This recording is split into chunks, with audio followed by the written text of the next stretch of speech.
Alam mo ba na nadiskubring sinusuntok ng pugita ang mga isdang sumusuway sa gusto nito? Octopunch. Octopunch. Nadiscover ang pag-uugaling ito ng suriin ng grupo ng mga isda kasamang isang pugita sa paghanap nito ng pagkain.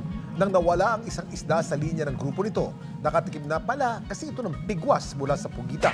Isa sa mga teorya ng mga eksperto ay nais lang ng pugita na bumilis ang kilos ng grupo sa paghahanap ng makakain. Kilala ang mga pugita na hindi sumasama sa mga kauri nito sa paghahanap ng makakain. Pero very social daw ito pagdating sa ibang lamang dagat. Agresibo man tingnan, may benepisyo ang pagsasamang ito ng pugita at mga isda.